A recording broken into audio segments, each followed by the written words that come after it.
एक बार फिर से संस्कृति आईएएस के ऑनलाइन लर्निंग प्रोग्राम में आपका स्वागत है। आज से आप मानचित्रों की सहायता से भारत के भूगोल को समझने का प्रयास करेंगे, यानी भारत का भौगोलिक अध्ययन प्रारंभ करेंगे।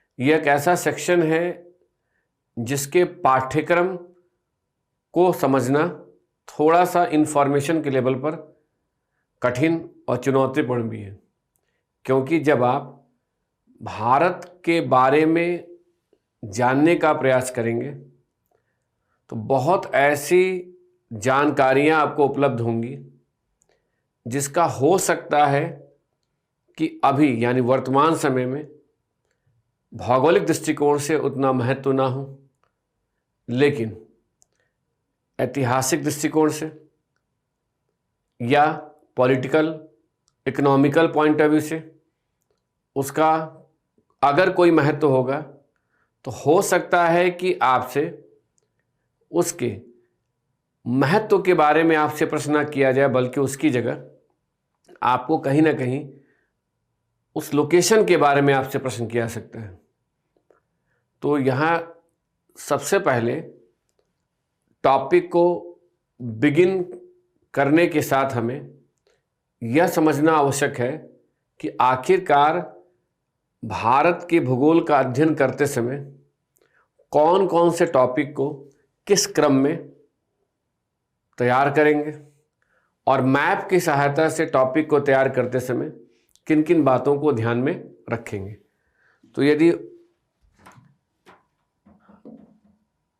भारत के भूगोल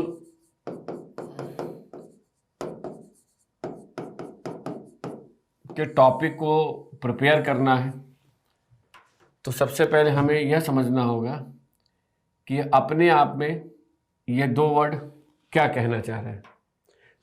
जैसा कि आप सभी लोग अच्छी तरह से समझते होंगे, जानते होंगे कि भूगोल विषय के अंतर्गत हम क्षेत्र यानी भूगोल एक ऐसा विषय है जिसके अंतर्गत हम क्षेत्र विशेष के संदर्भ में प्राकृतिक, आर्थिक और सामाजिक विशेषताओं का समग्रता के साथ अध्ययन करते हैं। यानी अगर यहाँ क्षेत्र की बात करें तो हमें भारत को ध्यान में रखते हुए यानी भारत की प्राकृतिक, आर्थिक और सामाजिक विशेषताओं का अध्ययन करना है। अन्य विषय के जानकार जब वो भारत से संबंधित किसी भी विशेषता का अध्ययन करते हैं या उसका वर्णन करते हैं तो उनका संबंध आर्थिक या सामाजिक सांस्कृतिक विशेषताओं से होता है। भूगोल विषय के अंतर्गत हमें प्राकृतिक विशेषताओं को प्राथमिकता देते हुए यानी पहले भारत की प्राकृतिक विशेषताओं को समझना होता है और प्राकृतिक विशेषताओं को ही ध्यान में रखकर आर्थिक और सामाजिक सांस्कृतिक विशेषताओं का अध्ययन करना होता है। तो जब आप भौगोलिक परिप्रेक्ष्य में भारत का अध्ययन करते हैं तो ऐसा करने के समय पहले आपको भारत की प्राकृतिक विशेषताओं की समझ होनी चाहिए। तो अब प्रश्न यह उठता है कि यदि हमें प्राकृतिक विशेषताओं का अध्ययन करना है तो इसके अंतर्गत हम कौन कौन से टॉपिक को तैयार करेंगे। तो सबसे पहले प्राकृतिक विशेषताओं के अंतर्गत स्थल स्वरूप या स्थल स्वरूपों को लेते हैं। फिर वहाँ की अगर आपसे कहा जाए जलवायु के साथ साथ मृदा, प्राकृतिक वनस्पति और यहाँ तक कि वन्य जीव जंतुओं का भी अध्ययन करते हैं। स्थलस्वरूपीय जलवायु, मृदा, प्राकृतिक वनस्पति के साथ वन्य जीवों से संबंधित विशेषताओं का अगर अध्ययन करते हैं और इन विशेषताओं के आधार पर भारत को अलग अलग प्राकृतिक प्रदेश नेचुरल रीजन में सीमांकित किया जा सकता है। तो ध्यान दीजिए यदि हम स्थल स्वरूपीय विशेषताओं के आधार पर भारत को कई क्षेत्रीय इकाइयों में बांटते हैं तो इस प्रकार के स्थल स्वरूपीय प्रदेश को भू आकृतिक प्रदेश कहते हैं। तो सबसे पहले स्थल स्वरूपीय विशेषताओं को ध्यान में रखते हुए हमें भारत के भू आकृतिक प्रदेश को समझना है। उसके बाद भू आकृतिक प्रदेश के अंतर्गत ही हमें अपवाह क्षेत्र का अध्ययन करते हुए भारत को कई अपवाह क्षेत्र में विभाजित करके उनकी विशेषताओं का अध्ययन करना है। फिर भारत में वर्षा के वितरण को ध्यान में रखते हुए या कह सकते हैं औसत वार्षिक वर्षा की मात्रा के आधार पर भारत को अलग अलग जलवायु प्रदेश में सीमांकित करना है और यहाँ पर मिलने वाली मिट्टियों और प्राकृतिक वनस्पति की विशेषताओं के आधार पर भी हमें भारत की प्राकृतिक विशेषताओं का अध्ययन करना है। तो कह सकते हैं कि यदि हम चाहें तो मैप की सहायता से स्थल स्वरूपीय विशेषताओं का भी अध्ययन कर सकते हैं। मैप की सहायता से भारत के जलवायु प्रदेश को भी समझ सकते हैं, मृदा, वनस्पति और वन्य जीवों का भी अध्ययन कर सकते हैं। जब इन सभी का यानी 1, 2, तीसरा ये चैप्टर हुआ, चौथा प्राकृतिक वनस्पति वन्य जीवों को इसमें शामिल कर लिए, प्राकृतिक प्रदेश, इसके आधार पर आप भारत के राष्ट्रीय उद्यान, नेशनल पार्क, वन्य जीव अभ्यारण्य,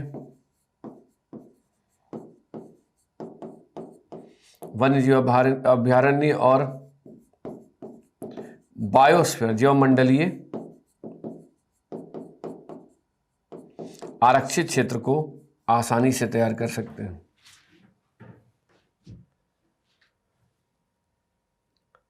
अब यहां यह समझना है कि एक तरफ आप मैप की सहायता से आसानी से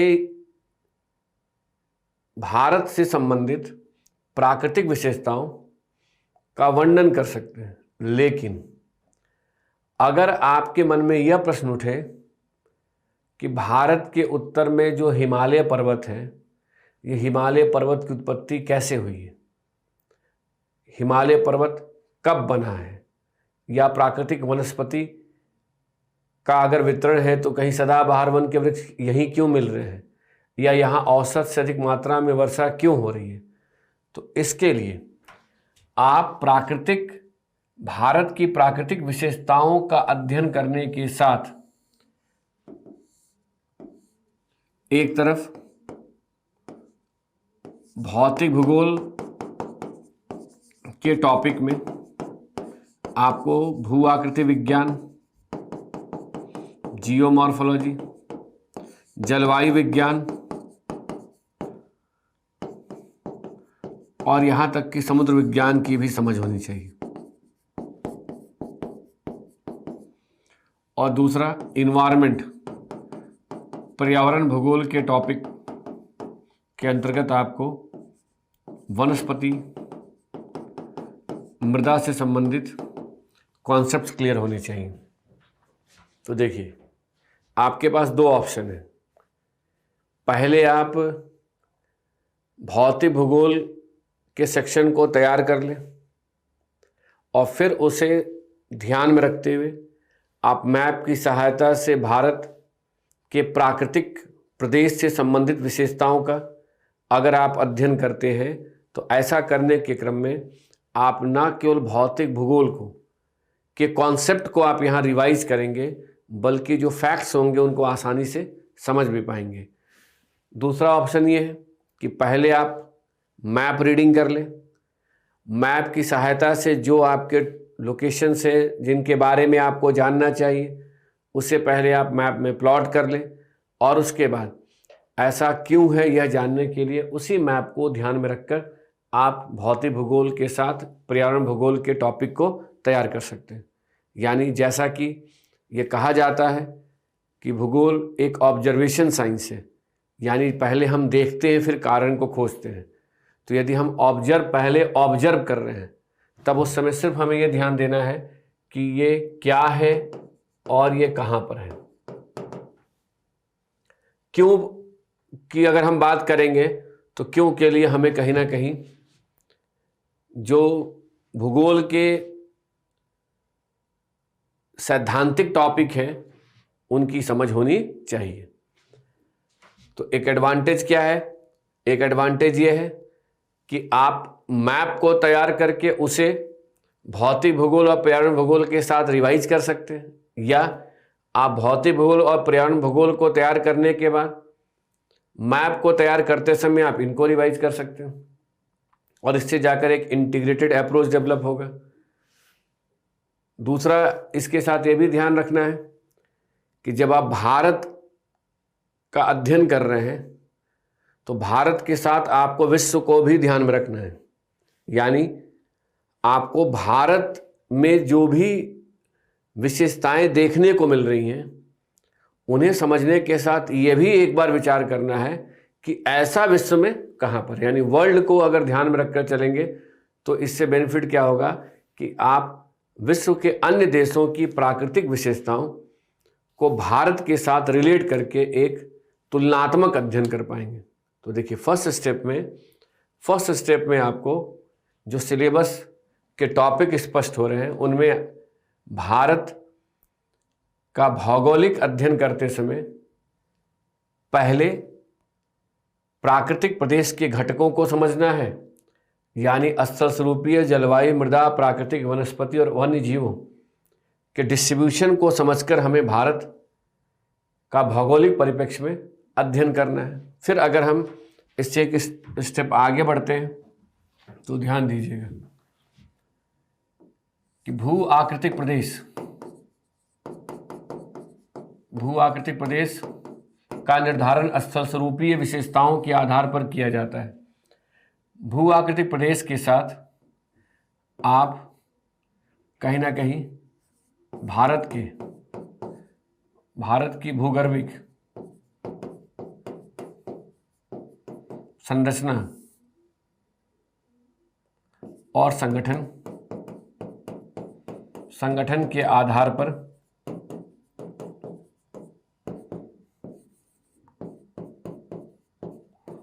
भारत के भूगर्भिक इतिहास का अध्ययन कर सकते हैं। यानी सेकंड पार्ट क्या हुआ? पहले भू आकृतिक प्रदेश तैयार करना है, फिर भारत के भूगर्भिक इतिहास का अध्ययन करना है। भूगर्भिक इतिहास को समझने के लिए जहां आपको पहले से भू आकृतिक प्रदेश की समझ होनी चाहिए, वहीं दूसरी तरफ इसे समझने के लिए भू आकृतिक विज्ञान के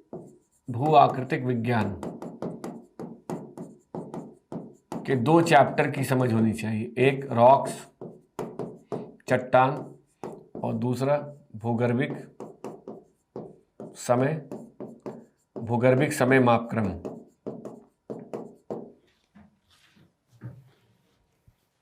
धीरे धीरे आपको ये क्लियर होता चलेगा कि ज्योग्राफी ऑफ इंडिया के सेक्शन को तैयार करते समय आप कहीं ना कहीं पहले से तैयार किए गए टॉपिक को यहाँ लाकर न केवल रिवाइज करेंगे बल्कि उनकी सहायता से ही आप भारत के जो विशेषताएं हैं उनका विश्लेषण कर पाएंगे और आसानी से समझ पाएंगे।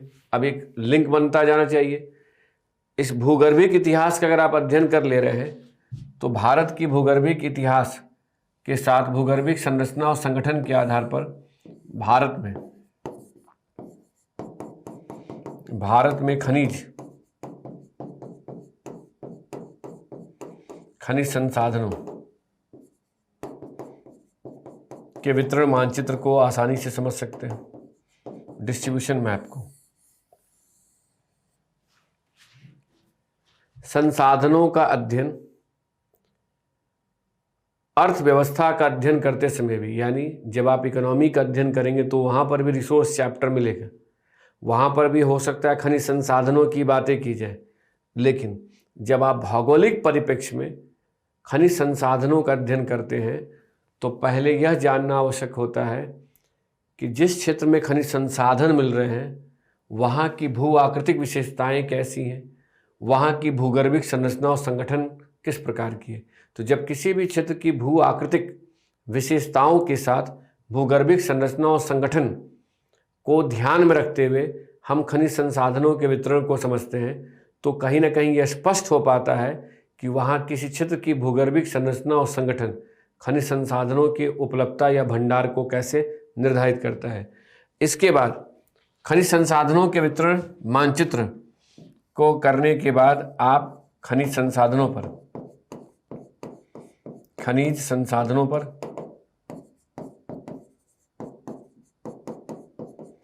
आधारित उद्योग का अध्ययन कर सकते हैं।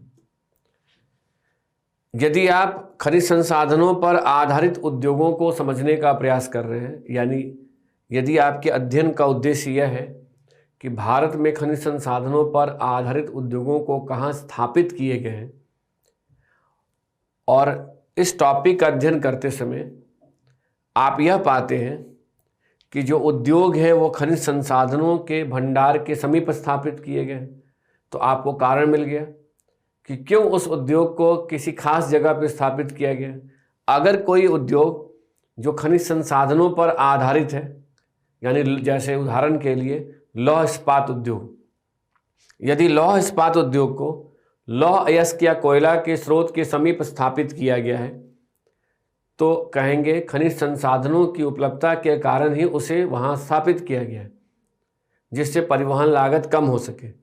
लेकिन यदि किसी उद्योग को खनिज संसाधन की उपलब्धता वाले क्षेत्र की जगह किसी और क्षेत्र में स्थापित किया गया है, तो वहाँ पर कारण खोजा जाता है कि आखिर वहाँ वह कौन सा कारण है जिससे कि वहाँ उद्योग को के स्थानीयकरण को प्राथमिकता दी गई। तो देखिए स्टार्ट कैसे किए,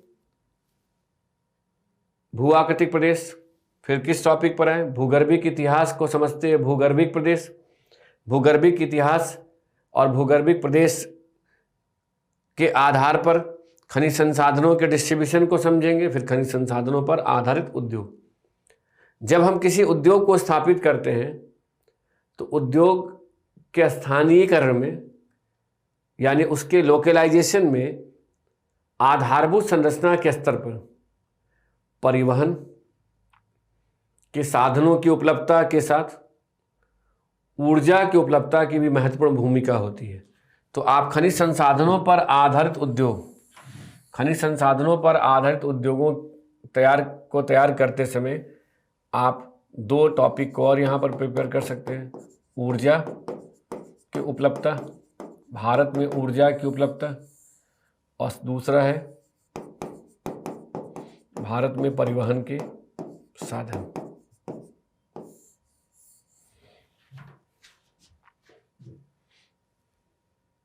अगर आप इस प्रकार से 1 बाय 1 टॉपिक को तैयार करते हुए चल रहे हैं तो कह सकते हैं कि आप भौगोलिक परिप्रेक्ष्य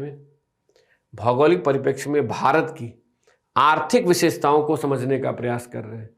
भौगोलिक परिप्रेक्ष्य में आप भारत के औद्योगिक विकास के पैटर्न या प्रतिरूप को समझने का प्रयास कर रहे हैं। और इन्हें ध्यान में रखते हुए, अगर आप इसे ध्यान में रखकर यह सब देखते हैं कि भारत में खनिज संसाधनों पर आधारित उद्योगों के डेवलपमेंट के लिए, विकास के लिए गवर्नमेंट की क्या क्या पॉलिसीज है, कौन सी नीतियों का निर्धारण किया गया, तो आप कहीं ना कहीं ज्योग्राफी को इकोनॉमिक्स से रिलेट कर रहे हैं। तो ये एक लाइन है जिसमें आपको आगे बढ़ते चलना है। इसमें रिसोर्स भी है, इसमें इंडस्ट्री भी है, इसमें ट्रांसपोर्ट भी है, यानी प्राइमरी सेक्टर भी है, प्राइमरी इंडस्ट्री भी है, सेकेंडरी इंडस्ट्री भी है, टर्शियरी इंडस्ट्री भी है। ये अगर एक पार्ट इधर से आप तैयार करते हैं तो दूसरी तरफ देखिए,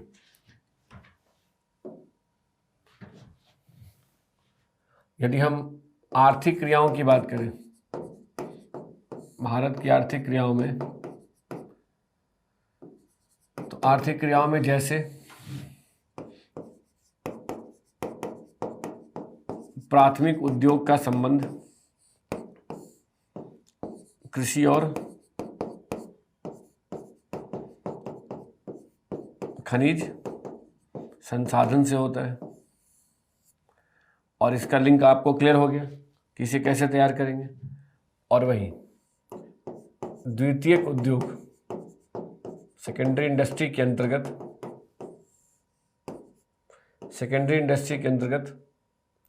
कृषि पर आधारित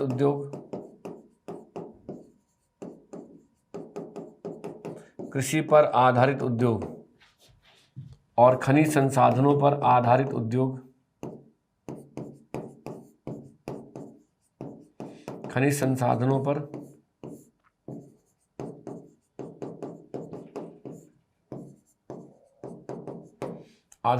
को तैयार करना होता है।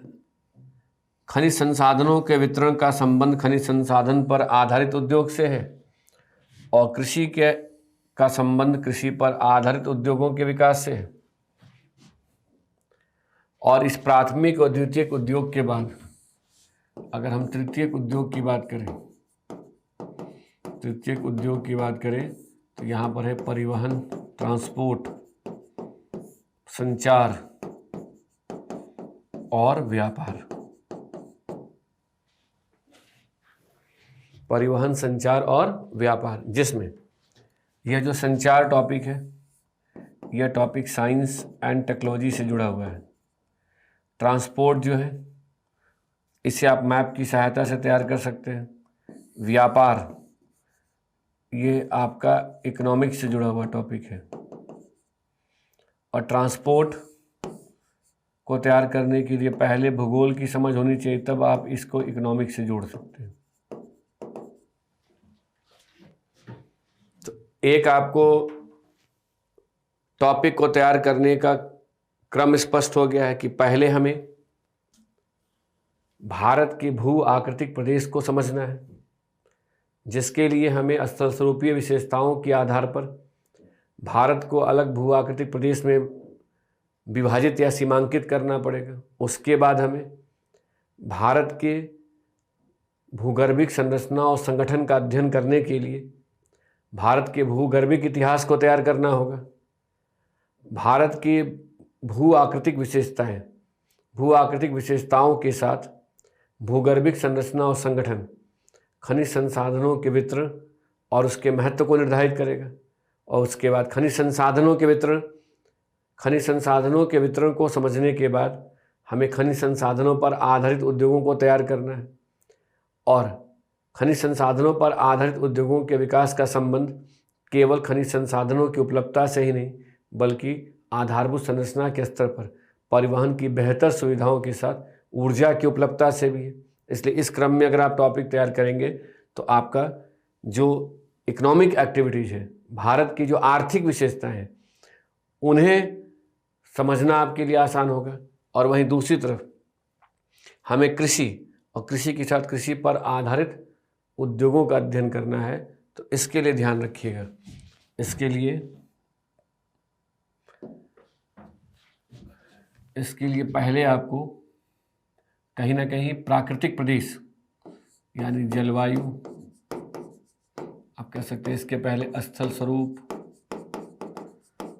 स्वरूप, जलवायु, मृदा, प्राकृतिक वनस्पति, बल्कि इसको यहाँ पर आप वो कर सकते हैं, इन तीनों को ही अगर ध्यान रखें तो इन तीनों के आधार पर आपको पहले भारत के कृषि प्रदेश का अध्ययन करना होगा। भारत ही नहीं बल्कि आप कह सकते हैं कि इस जगह पर बेहतर होगा विश्व एवं भारत के कृषि प्रदेश को तैयार करना है। क्योंकि एक बार अगर हमें यह समझ में आ जाए कि वैश्विक स्तर पर कितने प्रकार से लोग भूमि का उपयोग करते हुए कृषि का विकास करते हैं या फसलों को उपजाते हैं या पशुपालन करते हैं, तो उसे हम ध्यान में रखकर यह देख सकते हैं कि भारत में कितने प्रकार से खेती की जाती है और वैश्विक स्तर पर जो भूमि का उपयोग कृषि के लिए किया जाता है उससे भारत कैसे अलग है या विशिष्ट है।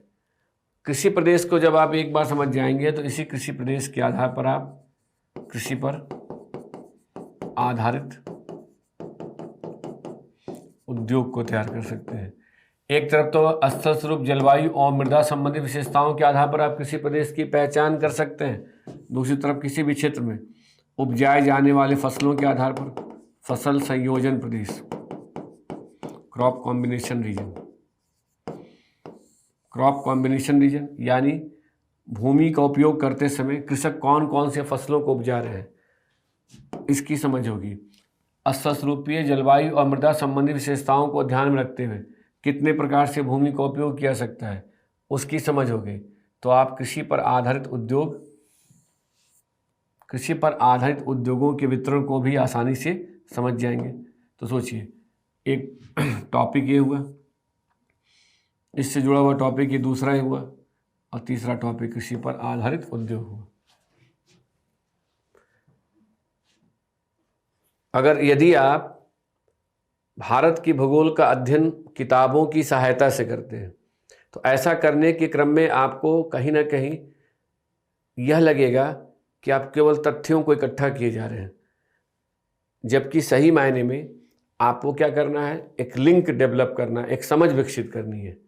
तो समझ कैसे विकसित हो रहा है कि भौगोलिक परिप्रेक्ष्य में भारत की आर्थिक विशेषताओं का अध्ययन करने के लिए हमें सबसे पहले भारत की स्थल स्वरूपीय जलवायु, मृदा और प्राकृतिक वनस्पति से संबंधित विशेषताओं की एक बेहतर समझ होनी चाहिए, क्योंकि तभी हम उन प्राकृतिक विशेषताओं के आधार पर भारत की आर्थिक क्रियाओं का अध्ययन कर पाएंगे। यह देख पाएंगे कि कहाँ तक किसी भी क्षेत्र की प्राकृतिक दशाएं वहाँ की आर्थिक क्रियाओं को प्रभावित कर रही है, और उसकी सहायता से हम कहीं ना कहीं प्राथमिक ही नहीं बल्कि प्राथमिक के साथ द्वितीयक और प्राथमिक और द्वितीयक उद्योग के साथ तृतीयक उद्योग के डिस्ट्रीब्यूशन पैटर्न, वितरण प्रतिरूप को आसानी से समझ लेंगे। अब देखिए, उसके बाद अगर आप आइएगा तो भारत के सांस्कृतिक प्रदेश, कल्चरल रीजन्स, आप चाहें तो यहाँ भारत के साथ साथ विश्व के सांस्कृतिक प्रदेश को भी तैयार कर सकते हैं। जैसे ये सांस्कृतिक वर्ड आता है तो यहाँ पर एक हो गया सांस्कृतिक प्रदेश में कि भाषाई आधार पर,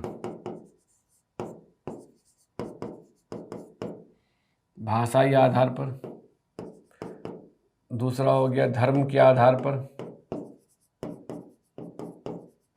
तीसरा हो गया जनजातीय समुदाय की विशेषताओं के आधार पर, निर्जातीय समुदाय के समूह के विशेषताओं के आधार पर हम भारत या विश्व को अलग अलग प्रदेश या क्षेत्रीय इकाइयों में बांट सकते हैं। उसी प्रकार सांस्कृतिक प्रदेश के अंतर्गत ही आता है भारत के जनांकीय प्रदेश। जनांकीय विशेषताओं के आधार पर भी हम भारत की जनांकीय विशेषताओं का वर्णन कर सकते हैं या अध्ययन कर सकते हैं, जिसमें जनसंख्या, घनत्व, साक्षरता दर,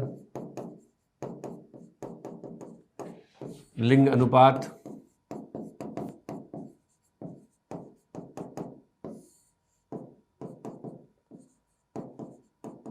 कार्यशील लोगों की जनसंख्या का वितरण, इस प्रकार से कई विशेषताएं होंगी जिन्हें आप मैप की सहायता से समझ सकते हैं। तो अब तक के डिस्कशन से एक बात ये स्पष्ट हो जानी चाहिए कि हम मैप की सहायता से पहले भारत की प्राकृतिक विशेषताओं को समझेंगे, फिर उन्हें ध्यान में रखकर हम भारत की आर्थिक विशेषताओं का अध्ययन करेंगे, जिसके आधार पर हम भारत के खनिज संसाधनों का वितरण, फसलों का वितरण, कृषि के प्रकार के आधार पर कृषि प्रदेश का अध्ययन, उद्योगों के वितरण के आधार पर औद्योगिक प्रदेश का अध्ययन करेंगे तो कहीं ना कहीं आधारभूत संरचना के स्तर पर कहाँ पर कौन सी परिवहन के साधन उपलब्ध हैं, कहाँ ऊर्जा के विकल्प में कौन से ऊर्जा का विकल्प उपलब्ध है, इन सबको समझेंगे और प्राकृतिक और आर्थिक विशेषताओं को ही ध्यान में रखकर हम भारत की सांस्कृतिक, जिसमें भाषा, धर्म, निर्जातीय, जनजातीय समुदाय के साथ जनांकीय विशेषताओं को भी सम्मिलित किया जाता है। इनकी जब आपको समझ विकसित हो जा रही है, यानी भारत का आप भौगोलिक परिप्रेक्ष्य में अगर अध्ययन कर ले रहे हैं, तो आगे आप चाहें तो इस सेक्शन को भौगोलिक परिप्रेक्ष्य में अध्ययन करने के बाद, यानी स्टेप ऐसे होना चाहिए कि भारत के भूगोल का अध्ययन करने के बाद भारत का ऐतिहासिक परिप्रेक्ष्य में अध्ययन कर सकते हैं। यानी अगर आपने ज्योग्राफी को प्रिपेयर किया तो ज्योग्राफी के बाद आप हिस्ट्री पे आ सकते हैं, एक ऑप्शन ये है।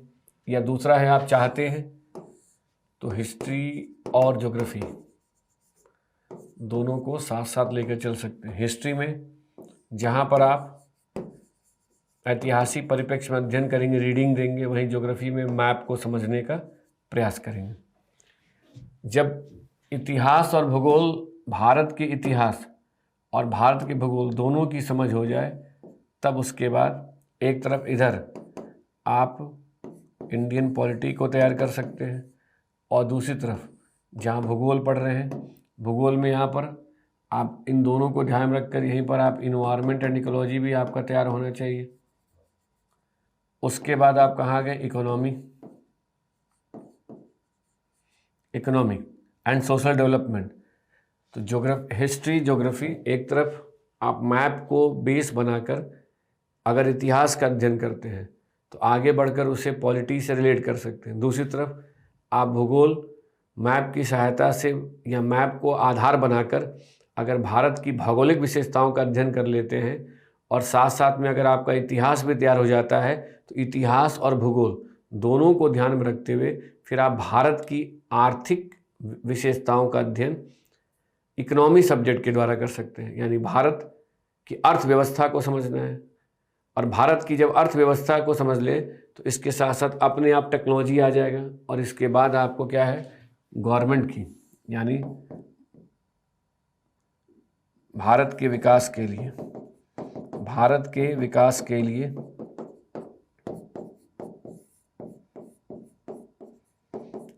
सरकार की नीतियों की समीक्षा कर सकते हैं। ज्योग्राफी का एडवांटेज यहाँ क्या है, एडवांटेज ये समझ में आना चाहिए आपके पास ऑप्शन क्या है। यदि आप यहाँ पर भारत को केंद्र में रख रहे हैं और भारत और विश्व का भूगोल तैयार कर रहे हैं, उसके बाद आप इसके साथ इसकी सहायता से आप हिस्ट्री तैयार कर रहे हैं, ज्योग्राफी और हिस्ट्री की सहायता से आप इकोनॉमी तैयार कर रहे हैं। इन सब के साथ जैसे इकोनॉमी यानी हिस्ट्री, इन ज्योग्राफी और हिस्ट्री की सहायता से आप कह सकते हैं कि पहले आप पॉलिटी भी तैयार कर सकते हैं, इकोनॉमी भी तैयार कर सकते हैं, फिर उसके बाद आप इकोनॉमी पे आ रहे हैं और इकोनॉमी को करके फाइनली आप उसको करंट से यानी पॉलिसी से एनालाइज कर रहे हैं। ये इसका एडवांटेज है। जब आप इस अप्रोच से इंडिया के मैप को बेस बनाकर केवल भूगोल तक ही अपने अध्ययन को सीमित नहीं रखेंगे, बल्कि उसके बाद आप इसे ध्यान में रखते हुए अन्य विषयों को भी अगर इंडिया के मैप की सहायता से यानी भारत के मानचित्रों की सहायता से तैयार करते हैं, तो कोई भी प्रश्न आपके रेंज से बाहर नहीं जाएगा। यानी फाइनली कई बार ऐसा होगा कि जो करंट इवेंट्स जब आप पढ़ेंगे, समसामयिकी घटनाओं का अध्ययन करेंगे, तो अध्ययन करते समय जो स्थान किसी कारण से न्यूज में है, तो प्रश्न पूछने वाला आपसे न्यूज की जगह उस घटनाक्रम पर प्रश्न पूछने की बजाय उस प्लेस, वह जो स्थान न्यूज में है उसकी भौगोलिक अवस्थिति पर प्रश्न कर देगा, यानी उसको उसके कन्वेंशनल पार्ट से प्रश्न कर देगा। इसलिए इस सेक्शन में आपको ये ध्यान में रखकर चलना है।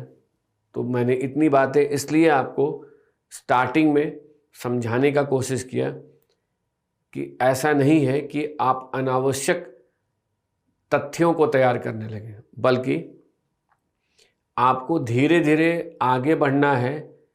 जहाँ जिस विषय में जिस स्थान का, भारत के जिस स्थान का महत्व अधिक होगा उसे वहाँ पर आपको समझना है और उसके बाद आने वाले चैप्टर से उसको लिंक करना। हो सकता है कि किसी स्थान का भू आकृतिक महत्व अधिक हो, आगे बढ़े तो आपको जानने को मिला है कि उसका पारिस्थितिकी महत्व भी अधिक है, यानी इकोलॉजिकल इंपॉर्टेंस भी अधिक है। फिर आगे बढ़े तो पता चला कि अच्छा यहाँ तो इसका तो आर्थिक सामाजिक महत्व भी अधिक है। तो एक ऐसा स्थान जो केवल भौतिक विशेषताओं के कारण ही विशिष्ट या महत्वपूर्ण नहीं है, बल्कि वहाँ की जो आर्थिक क्रियाएं हैं या वहाँ की जो सामाजिक सांस्कृतिक विशेषताएं हैं वो भी कहीं ना कहीं अपने आप में महत्व रखती है, तो वह प्लेस या वह लोकेशन एग्जामिनेशन की पॉइंट ऑफ व्यू से इम्पॉर्टेंट हो जाता है। इसलिए फर्स्ट स्टेप में इस सेक्शन को तैयार करते समय सबसे पहले क्या करना है, यानी अगर आपको मानचित्रों की सहायता से भारत का भौगोलिक अध्ययन करते समय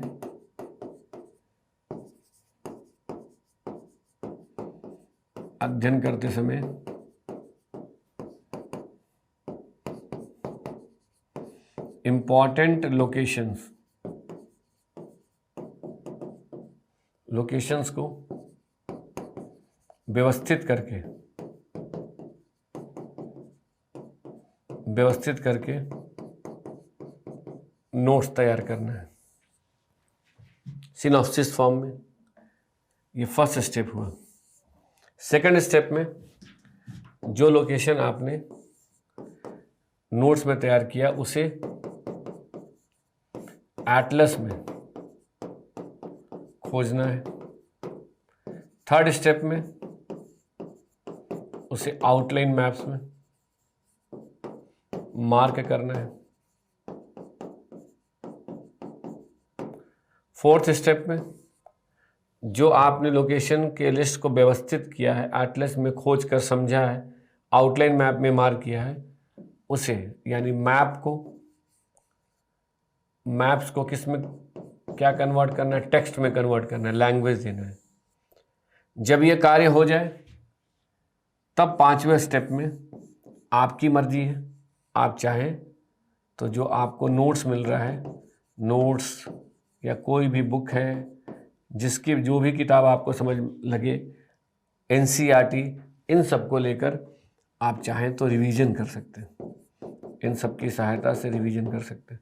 बल्कि इसकी जगह अगर आप रिवीजन ही करना है तो इसकी जगह आप अगर अन्य विषयों को इस मैप की सहायता से समझने का प्रयास करेंगे तो वह भी एक प्रकार का रिवीजन होगा। तो ऐसे आपको कवर करना है। अब आप कहेंगे कि भाई एक बात तो समझ में आ गई कि भारत की भूगोल को तैयार करते समय यदि हमें प्राकृतिक विशेषताओं का अध्ययन करना है तो भौतिक भूगोल और पर्यावरण पारिस्थितिकी की एक मौलिक समझ होनी चाहिए। दूसरी बात ये भी समझ में आ गई कि मानचित्रों की सहायता से हम जब प्राकृतिक विशेषताओं का अध्ययन कर लेंगे तब उसे ही आधार बनाकर आर्थिक और सामाजिक विशेषताओं का हमें अध्ययन करना है। इसलिए जब तक आपका प्राकृतिक प्रदेश से संबंधित टॉपिक तैयार नहीं होगा तब तक आगे बढ़ना आपके लिए लाभदायक नहीं होगा या उपयोगी नहीं होगा। और दूसरी बात ये भी समझ में आ गई कि भाई भारत का जो जब मैप में आपने मैप की सहायता से भारत के जो प्राकृतिक विशेषताओं का आप अगर अध्ययन करते हैं तो जहाँ जो पर्वत है आज जहाँ पर है वहीं मानव की उत्पत्ति के पहले से है। तो इसी स्थान पर कहीं ना कहीं अलग अलग प्रकार के घटनाक्रम हुए होंगे। तो स्थान वही है, वहीं पर आपको बार बार जाना है। कभी उसके इतिहास को समझना है, कभी उसके भूगोल को समझना है। भूगोल का मतलब उसकी प्राकृतिक, आर्थिक और सामाजिक सांस्कृतिक विशेषताओं को समझना है। कभी उसकी इकोनॉमी को समझना है, कभी उसके कल्चर को समझना है, कभी वहाँ के डेवलपमेंट के लिए जो पॉलिसीज बनाई जा रही है उसको समझना है। तो क्या फिक्स है? तो भारत का मैप फिक्स है। और क्या चेंज कर रहा है? विषय वस्तु, अध्ययन क्षेत्र भारत है और अध्ययन का विषय जो है वो बार बार चेंज होता रहेगा। तो पहले हमें जो भारत का मैप है उस पर तो एक समझ बना लेनी चाहिए, तभी तो हम अलग अलग टॉपिक को उससे कहीं ना कहीं मैप की सहायता से समझने का प्रयास करेंगे। तो देखिए अब कैसे आप वो करेंगे, नोट्स बनाएंगे और किस तरह आगे बढ़ेंगे उसे देखिए कि स्थल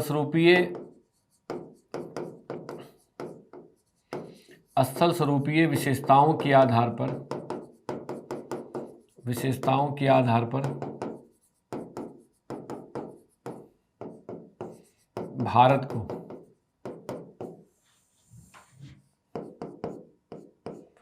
भारत को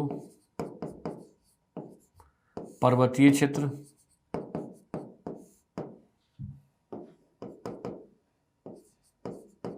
पठारी क्षेत्र,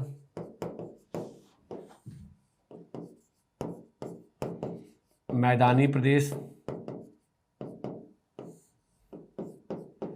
तटीय क्षेत्र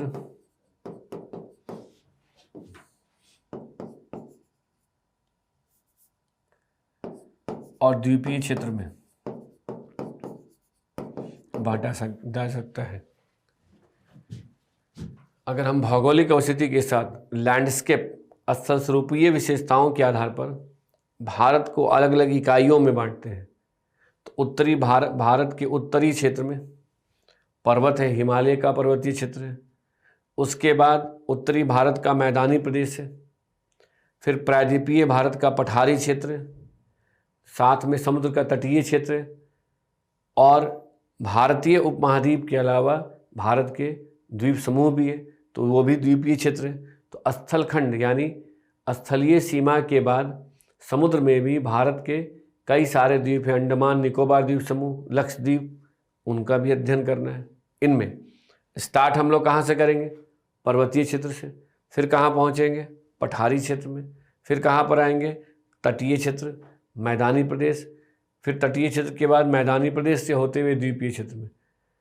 इस क्रम में अगर हम भारत के अलग अलग क्षेत्र को समझने का प्रयास करते हैं, वहाँ की भौतिक विशेषताओं को समझ लेते हैं, भू आकृतिक विशेषताओं की अगर हमारे पास समझ हो जाती है, तब उसे ही आधार बनाकर हमें आगे यह जानने का प्रयास करना होगा कि आखिरकार इनकी उत्पत्ति कब हुई और इनकी अपनी भूगर्भिक संरचना और संगठन कैसे है। तो देखिए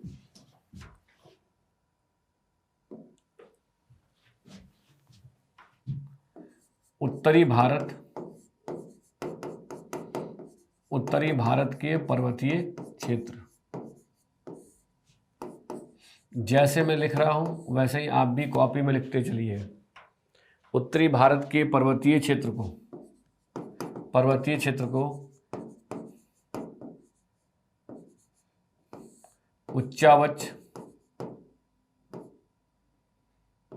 संबंधित विशेषताओं के आधार पर, उच्चावच एवं संरचना के आधार पर, संबंधित विशेषताओं के आधार पर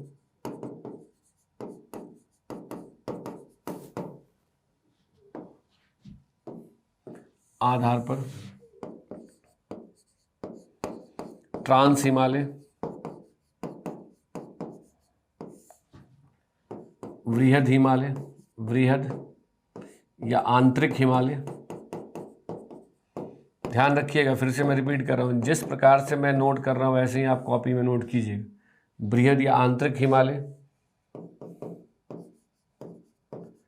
मध्य या लघु हिमालय, लेसर हिमालय, मध्य या लघु हिमालय के बाद बाह्य या शिवालिक हिमालय, आउटर या शिवालिक हिमालय,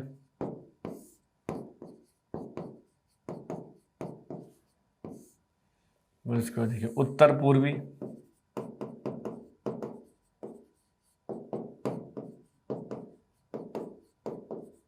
उत्तर पूर्वी हिमालय।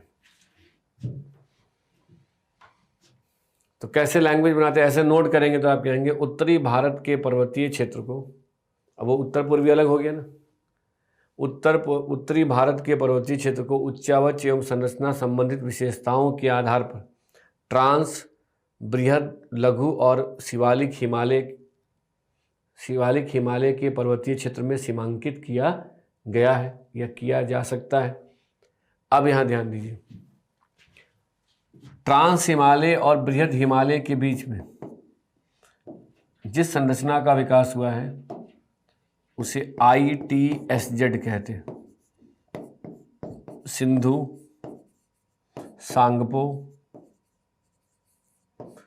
Sindhu Tsangpo suture zone. बृहद हिमालय और लघु हिमालय के बीच में जिस संरचना का विकास हुआ है उसे MCT कहते हैं, main central thrust.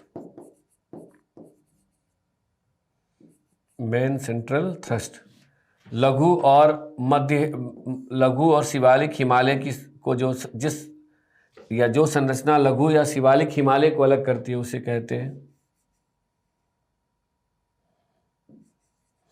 MBF, main boundary fault.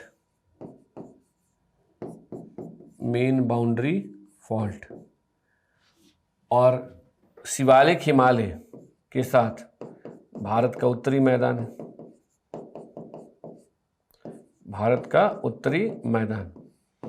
इन दोनों के बीच में जिस संरचना का विकास हो उसे HFF कहते हैं, हिमालयन फ्रंट फॉल्ट।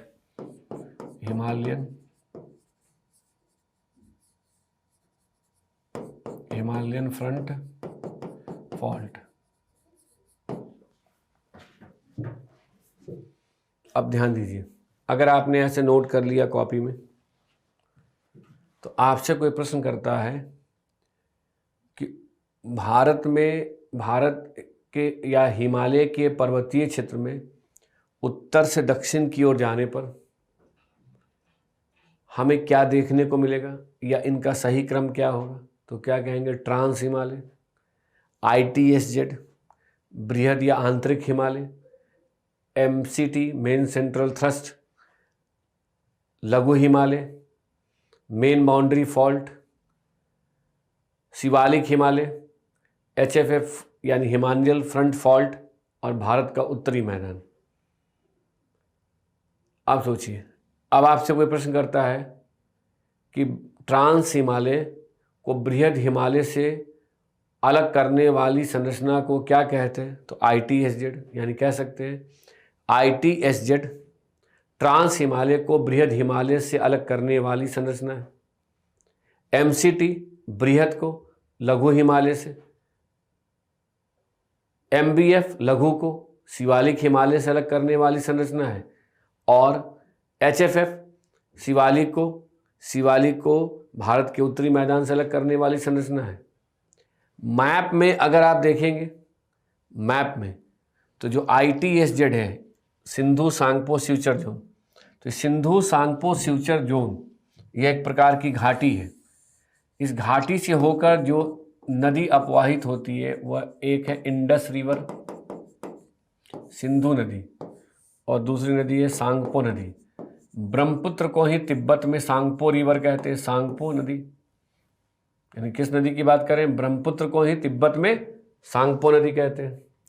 मैप में आप MCT नहीं देखेंगे, बल्कि मैप में जिसे यहाँ मेन सेंट्रल थ्रस्ट कहते हैं, MCT MCT कहते हैं उसे ही जम्मू कश्मीर में वैली ऑफ कश्मीर, कश्मीर की घाटी कहते हैं। यानी मेन सेंट्रल थ्रस्ट का संबंध कश्मीर की घाटी से है। और कश्मीर की घाटी को कैसे पहचानेंगे? तो इस घाटी से होकर झेलम नदी गुजरती है, यानी झेलम नदी के अपवाह का संबंध कश्मीर की घाटी से है। MBF जिसे मेन बाउंड्री फॉल्ट यहाँ कह रहे हैं, उसे ही उत्तराखंड में, इस MBF को, मेन बाउंड्री फॉल्ट को उत्तराखंड में दून घाटी कहते हैं। दून घाटी। तो अब सोचिए, अगर कोई आपसे प्रश्न करता है कि दून घाटी कहाँ पर है, तो जवाब दे सकते हैं ना कि लघु और शिवालिक हिमालय के मध्य में अवस्थित है। दून घाटी कौन से दो पर्वतीय क्षेत्र को अलग करती है? तो कह सकते हैं ना, उत्तर में लघु हिमालय को दक्षिण के शिवालिक पर्वत से अलग करती है। इस प्रकार से आप जवाब दे सकते हैं। तो इस सेक्शन में नोट्स को बनाने का जो सही तरीका है उसे भी आपको समझते हुए आगे बढ़ना है। साथ में कौन से टॉपिक को पहले तैयार करना है और उसके बाद किस टॉपिक को उससे रिलेट करके चलना है, यह समझना और भी आवश्यक है। पहले भारत की आपको भौगोलिक समझ होनी चाहिए, यानी पहले आपको इस टॉपिक की समझ विकसित हो जाएगी तो आप आसानी से जो है किसी भी किताब को उठाएंगे, कुछ भी लिखा रहेगा उसका एनालिसिस कर पाएंगे। अब देखिए, एक तरीका तो ऐसे नोट्स बना लिए, ऐसे लिख लिए, और दूसरा तरीका है इसको और सिंपल करने का तरीका क्या है? सिंपल करने का तरीका ये है कि ऐसे डायग्राम ड्रॉ कर लीजिए कि अगर यदि आप डायग्राम ड्रॉ करते हैं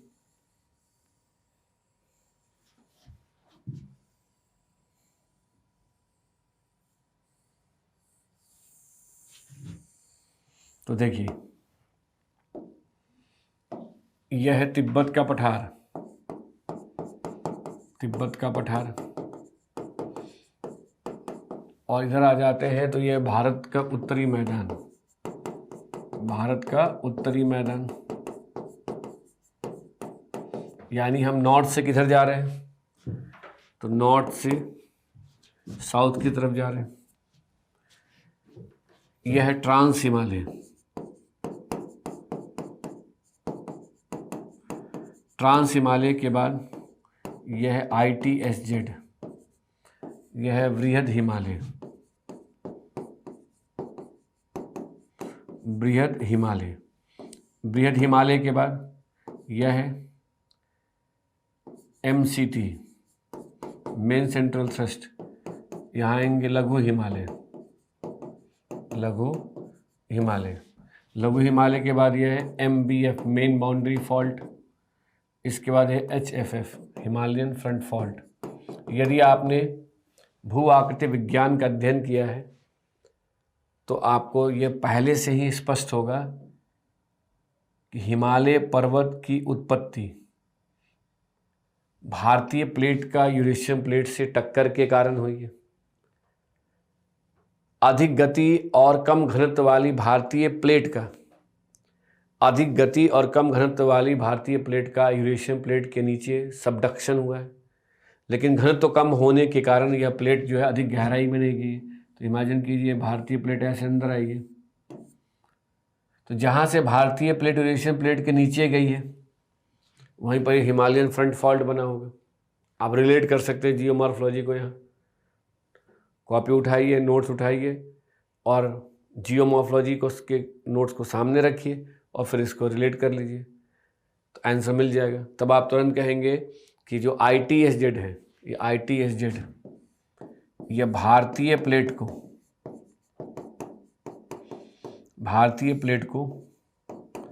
यूरेशियन प्लेट से, भारतीय प्लेट को यूरेशियन प्लेट से जोड़ता है। डिपेंड करता है आप कैसे ऑब्जर्व कर रहे हैं, अलग करता है। यानी ITSZ से उत्तर का ट्रांस हिमालय या पर्वतीय क्षेत्र यूरेशियन प्लेट पर अवस्थित है। यानी ट्रांस हिमालय की उत्पत्ति हिमालय पर्वत से पहले हो चुकी है, इसलिए कह सकते हैं उत्पत्ति और संरचना की दृष्टि से ट्रांस हिमालय हिमालय की अन्य पर्वत श्रृंखलाओं से क्या है, अलग है। ITHZ को क्रॉस करेंगे तो भारतीय प्लेट पर आ जाएंगे। भारतीय प्लेट पर बृहद लघु शिवालिक हिमालय की अगर हम बात करें तो इनमें से, अब ध्यान दीजिए, हिमालय पर्वत से निकलने वाली नदियों के द्वारा, अगर हिमालय पर्वत से जो नदियां निकली होंगी उनके द्वारा जो ईंट पत्थर वगैरह अवसादों को लाया गया, उन अवसादों के निक्षेपण से, डिपोजिशन से निर्मित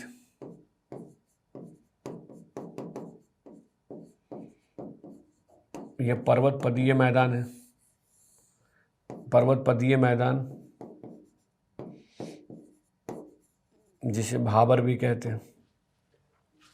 तो कहीं ना कहीं अगर इस डायग्राम को देख रहे हैं तो आप चाहें तो इसे नोट भी कर सकते हैं कि हिमालय पर्वत से निकलने वाली नदियों के द्वारा लाए गए अवसादों के निक्षेपण से, यानी डिपोजिशन से, हिमालयन फ्रंट फॉल्ट गिरिपदीय जलोढ़ मैदान में परिवर्तित हो गया है। यानी किस में परिवर्तित हो गया है? गिरिपदीय जलोढ़ मैदान में परिवर्तित हो गया है। अब सोचिए, और भी आसान आपके लिए क्या हो गया, आपने ये डायग्राम लिया और डायग्राम की सहायता से आप एक बार में ही उतना पढ़ना नहीं पड़ेगा। कहेंगे तिब्बत के पठार से साउथ की ओर आएंगे तो ट्रांस हिमालय के बाद ITHZ क्रॉस करेंगे, यानी सिंधु और सांगपो नदी को क्रॉस कर जाएंगे तो बृहद हिमालय के बाद MCT main central thrust cross करेंगे तो लघु हिमालय के पर्वतीय क्षेत्र में आएंगे। लघु हिमालय के बाद MBF क्रॉस करेंगे तो शिवालिक हिमालय के पर्वतीय क्षेत्र में आएंगे। MBF शिवालिक हिमालय के बाद हिमालयन फ्रंट फॉल्ट जैसे क्रॉस करेंगे, यानी गिरिपदीय जलोढ़ मैदान को क्रॉस करेंगे तो भारत के उत्तरी मैदान में आ जाएंगे। अब आपको क्रम में भी पूछेगा तो अभी जवाब दे सकते हैं। लैंग्वेज कैसे देना है ये सीख लीजिए। अगर मान लीजिए आपसे कोई कहे ITHZ के बारे में क्या जानते हैं, तो जितनी आपको मैप की समझ उसके आधार पर कह सकते हैं ITHZ एक ऐसी संरचना है जो ट्रांस हिमालय को बृहद हिमालय से अलग करती है। दूसरा, सिंधु और तिब्बत में सांगपो नदी ITHZ से होकर गुजरती है। तीसरा, जियोमॉर्फोलॉजी को अप्लाई कर देंगे तो कहेंगे यह भारतीय प्लेट को यूरेशियन प्लेट से जोड़ता है। मतलब यहीं पर जाकर भारतीय प्लेट किससे टकराई? यूरेशियन प्लेट से, और जहाँ यहाँ पर ये फ्यूचर जोन बना। इस प्रकार आप लैंग्वेज दे सकते हैं। MCT, तो देखिए कैसे लैंग्वेज देंगे। MCT बृहद हिमालय को लघु हिमालय से अलग करने वाली एक संरचना या घाटी है। इसे जम्मू कश्मीर में कश्मीर की घाटी कहते हैं। इस घाटी से होकर झेलम नदी गुजरती है। अब आगे बढ़ जाएंगे तो आप झेलम नदी के बारे में एक्सप्लेन करने लगेंगे। इसी घाटी में जो हिमानी जलोढ़ निक्षेप है MCT में, कश्मीर की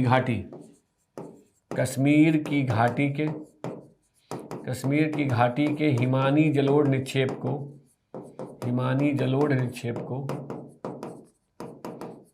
को करेवा कहते हैं। KAREWA, करेवा कहते हैं। अब सोचिए, कोई आपसे पूछता करेवा क्या है, तो कहेंगे कश्मीर की घाटी के हिमानी जलोढ़ निक्षेप को ही करेवा कहते हैं। करेवा कहाँ पर मिलेगा? तो कश्मीर की घाटी में। कश्मीर की घाटी कहाँ है? तो क्या जवाब देंगे? बृहद और लघु हिमालय के मध्य निर्मित संरचना में। करेवा का संबंध किस नदी घाटी से? तो झेलम नदी घाटी के अपवा क्षेत्र से। करेवा जो है यह केसर की सैफरॉन या केसर की कृषि के लिए महत्वपूर्ण है। तो ऐसे आप इन्फॉर्मेशन को धीरे धीरे रिलेट करते आप कई सारे इन्फॉर्मेशन को एक साथ तैयार कर पाएंगे। लेकिन अगर आप किताबों को उठा लेंगे या स्पेशली किसी गाइड को उठा लेंगे, उसमें बिना कुछ सोचे समझे दुनिया भर की बातें लिखी रहेंगी जिसका कोई लिंक ही नहीं बन पाएगा। और अगर आप उसे सोचेंगे कि मैं याद कर लूँगा, तो हो सकता है स्टार्टिंग के 1-2 चैप्टर तक आप याद भी कर लें, लेकिन बाद में जो पहले याद करेंगे वो भी गायब हो जाएगा और आने वाले टॉपिक में आप उलझ जाएंगे। इसलिए इस सेक्शन में आपको जैसे जितना जितना मैं कहते चलूँ उतना ही कार्य कीजिए। मतलब कि पहले जैसे हमने लिस्ट दिया, नोट कीजिए, फिर ऐसे डायग्राम बनाइए। डायग्राम बनाने के बाद उस डायग्राम के बेसिस पे समझ लीजिए, जो आपको समझ में आ रहा है उसको वहाँ पर, अगर आप समझ ले रहे हैं, कॉपी उठाइए और लैंग्वेज देने की कोशिश कीजिए। अब इसके बाद देखिए, आप कहेंगे चाहें तो मैप की सहायता से ये जो हिमालय का पर्वतीय क्षेत्र है, ये रीजन जो है, हम लोग यहाँ पर हैं, ये हिमालय का पर्वतीय क्षेत्र है और इधर आ जाइएगा इस रीजन में, तो ये उत्तर पूर्वी हिमालय का पर्वतीय क्षेत्र है। इसके बाद यह जो रीजन है ये उत्तरी भारत का मैदानी क्षेत्र है।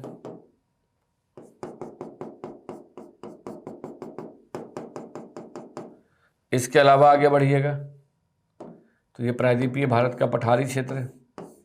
इसके साथ ही तटीय मैदान भी है और ये द्वीपीय प्रदेश है। इस भूआकृति प्रदेश को यहाँ पर देखिए, यह है ट्रांस हिमालय का रीजन, यह है पश्चिमी हिमालय, यहाँ है नेपाल हिमालय, यहाँ है पूर्वी हिमालय और उत्तर पूर्वी हिमालय। उसके बाद ये गंगा का मैदान, ये मैदानी क्षेत्र है जिसके बारे में भी आगे हमें 1 बाय 1 समझना है। अभी हम लोग अपने आप को यहाँ तक सीमित रखें, आगे बढ़ने की आवश्यकता नहीं। यहाँ तक सीमित रखेंगे तो और स्पेसिफिक हो जाइए। तो देखिए इस रीजन की हम लोग अभी बात कर रहे हैं, एटलस में इसी रीजन की हम लोग अभी बात करें, इसके बारे में ही अभी हमें डिटेल में समझना है।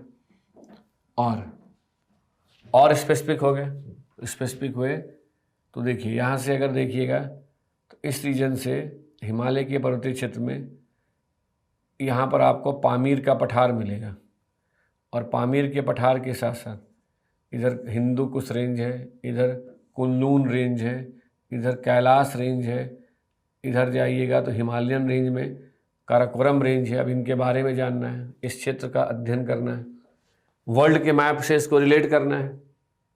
यदि आप वर्ल्ड के मैप का अध्ययन पहले से कर चुके हैं, जानते हैं वर्ल्ड के बारे में, तो उन्हें यहाँ पर रिलेट करते हुए चलिए कि आसपास में कौन से क्षेत्र हैं। और ध्यान दीजिए, यदि आप स्ट्रक्चर की बात करेंगे तो देखिए ये जो रीजन दिखाया जा रहा है,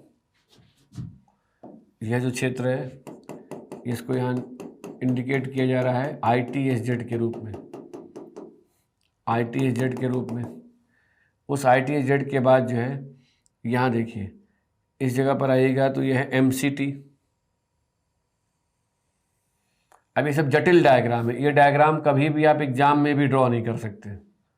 तो ऐसे जटिल डायग्राम को ड्रॉ करने के बजाय, इसमें अपने आप को उलझाने की बजाय आप क्या कर सकते हैं, आप ऐसे बना लीजिए कि मान लीजिए कि यह सपोज कीजिए ट्रांस हिमालय है, यह बृहद हिमालय है। बृहद हिमालय के बाद अगर ये लघु हिमालय है, अगर आपसे कहा गया लघु हिमालय है, लघु हिमालय के बाद ये शिवालिक हिमालय है, सब अंत में जाकर ऐसे मर्ज कर जाती है। अब सोचिए यह इस बीच में क्या है, श्रृंखला में ये ITSZ है, यहाँ पर क्या है MCT है, यहाँ पे क्या है MBF है, उसके बाद क्या है HFF है। ठीक है, अब हमें हिमालय के पर्वतीय क्षेत्र का अध्ययन करना है। तो आगे बढ़ने के पहले आप इतनी बातों को कंक्लूड कर सकते हैं, यानी लैंग्वेज दे सकते हैं कि उत्पत्ति, संरचना और उच्चावच संबंधित विशेषताओं के आधार पर, 3 वर्ड है, उत्पत्ति, संरचना और उच्चावच संबंधित विशेषताओं के आधार पर उत्तरी भारत के पर्वतीय क्षेत्र को ट्रांस हिमालय, बृहद, लघु और शिवालिक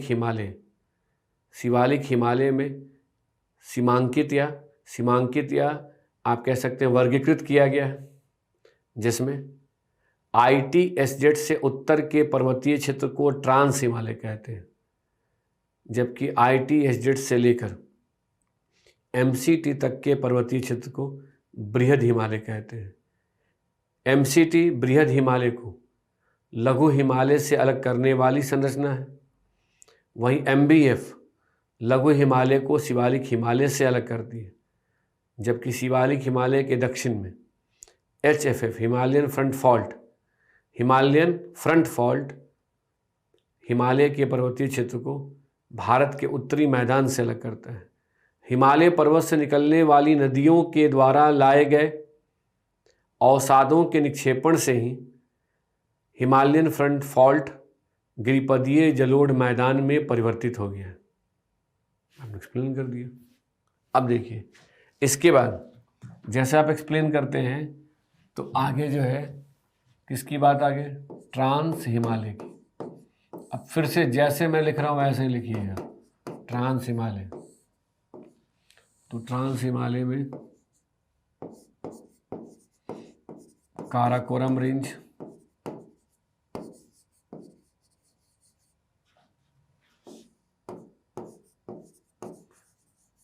लद्दाख रेंज और जास्कर रेंज।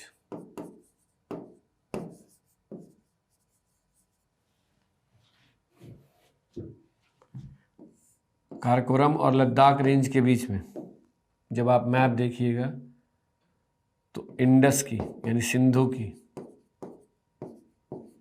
सहायक Shyok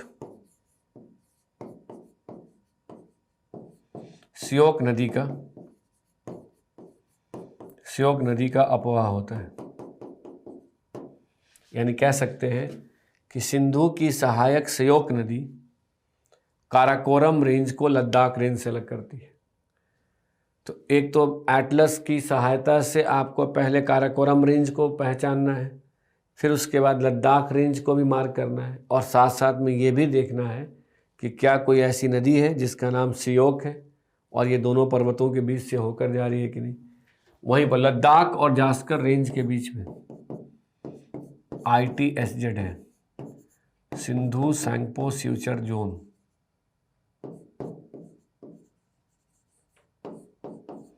Sindhu Tsangpo suture zone. Sindhu Tsangpo suture zone का संबंध इंडस या सिंधु नदी के अपवाह क्षेत्र से।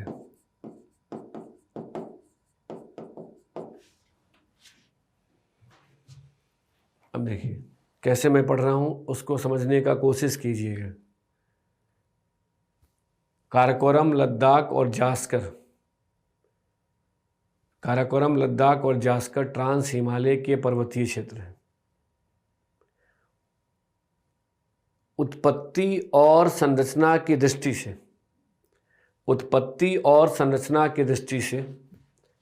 जास्कर रेंज,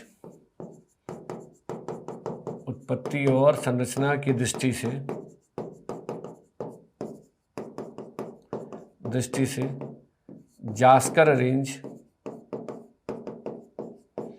जास्कर रेंज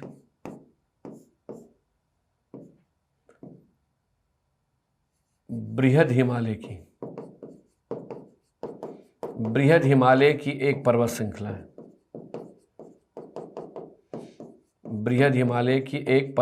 श्रृंखला है।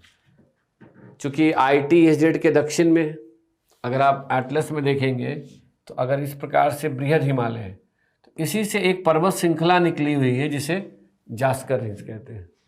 तो भौगोलिक अवस्थिति के आधार पर इसे ट्रांस हिमालय का पर्वतीय क्षेत्र मानते हैं, लेकिन उत्पत्ति और संरचना की दृष्टि से इसे बृहद हिमालय की एक पर्वत श्रृंखला मानते हैं। अब सोचिए कि कुल मिलाकर अगर आपसे कहा गया तो आपने क्या किया, इंफॉर्मेशन को डेराइव भी करते चल रहे हैं, आपका देखिए अपने आप नोट्स तैयार होते चलेगा।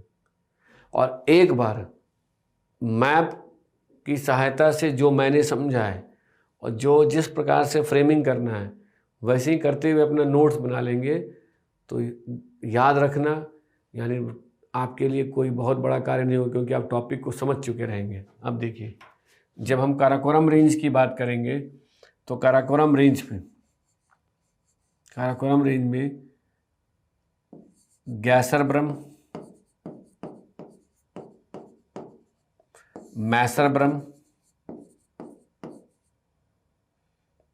मैसरब्रम और माउंट K2, जिसे लोग गॉडविन ऑस्टिन भी कहते हैं। माउंट K2 और गॉडविन ऑस्टिन, इन तीनों के लोकेशन को तो मार्क कर ही लेना है, लेकिन उसमें यह भी ध्यान रखना है कि माउंट K2 या गॉडविन ऑस्टिन भारत की सबसे ऊंची चोटी है। भारत की सबसे ऊंची चोटी है। जो पाकिस्तान के होंगे वो कहेंगे ये POK की सबसे ऊंची चोटी है, यानी पाकिस्तान की। लेकिन अगर आप भारत सरकार के द्वारा जो मानचित्र प्रकाशित किए जाते हैं सर्वेयर जनरल ऑफ इंडिया के द्वारा, उसमें POK को भारत की सीमा के अंदर रखा जाता है। इसलिए आपको ध्यान रखना है कि अगर आप विकल्प में भी आपसे दिया रहे कि माउंट K2 भारत में है, POK में कहेंगे भारत में है। जब वो नहीं दिया रहेगा तो POK कहेंगे, तब इसका मतलब पॉलिटिकल मैप नहीं बल्कि वह एक डिस्प्यूटेड मैप आपके सामने रखा गया है। अब ध्यान दीजिए कि जो भारत की सबसे ऊंची चोटी है वह विश्व की दूसरी सबसे ऊंची चोटी है, यानी माउंट एवरेस्ट के बाद माउंट K2 की ऊंचाई सबसे अधिक है वर्ल्ड वाइड। जब आप लद्दाख रेंज में जाएंगे, तो लद्दाख रेंज को ध्यान से देखेंगे तो इसी पर्वतीय क्षेत्र में आपको एक चोटी नजर आएगी, माउंट राकापोशी। तो माउंट राकापोशी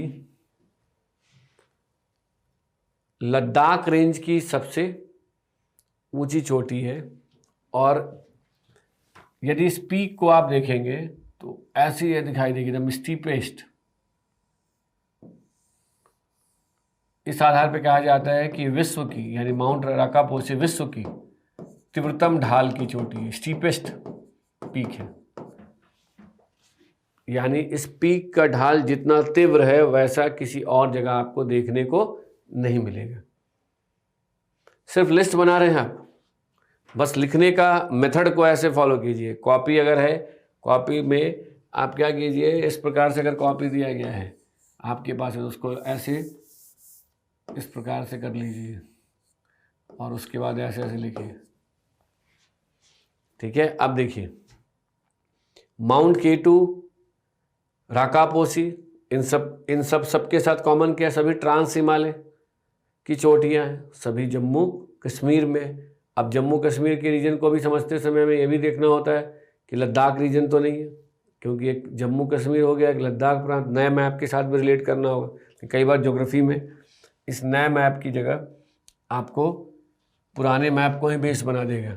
अब देखिए, जब काराकोरम रेंज के जो इम्पॉर्टेंट ग्लेशियर है, मूविंग आइस को, जब बर्फ़, सॉफ्ट आइस जो मुलायम बर्फ़ होता है और जब वो गतिशील हो जाता है तो उसे हम हिमनद कहते हैं।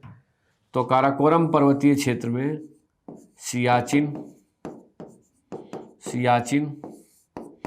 ब्याफो, बाल्तरो,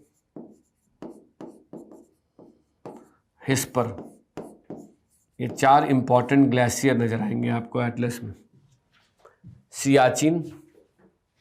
सियाचिन, बियाफो, बाल्तरो और हिस्पर। इनमें से सियाचिन ध्रुवीय प्रदेश के बाहर यानी पोलर रीजन के बाहर विश्व की सबसे लंबी हिम नदीय घाटी है। ये ध्यान रखिएगा कि सियाचिन ध्रुवीय प्रदेश के बाहर विश्व की सबसे लंबी हिम नदीय घाटी है और इसका संबंध नुब्रा नदी घाटी से, नुब्रा वैली से।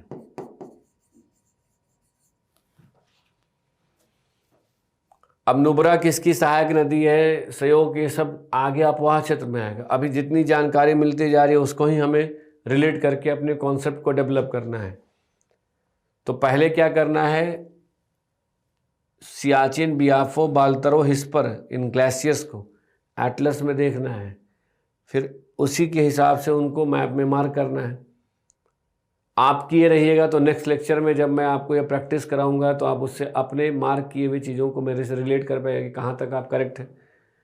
नुब्रा नदी घाटी, नुब्रा जैसे नाम आया NUBRA तो कहेंगे नुब्रा नदी घाटी का संबंध सियाचिन हिमनद से है, यानी आप कह सकते हैं इसका संबंध एक ऐसे हिमनद से है जो ध्रुवीय प्रदेश के बाहर सबसे लंबी हिमनदीय घाटी भी है।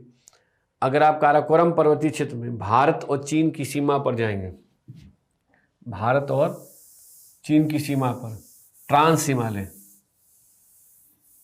हिमालय में भारत और चीन की सीमा पर काराकोरम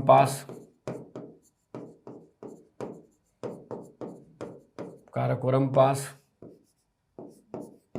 किप्सांगला, चांगला,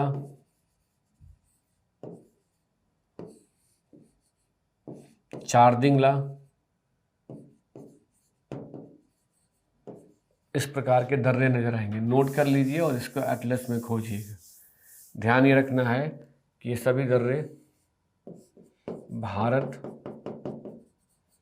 चीन की सीमा पर, भारत चीन की सीमा पर ट्रांस हिमालय की पर्वतीय क्षेत्र में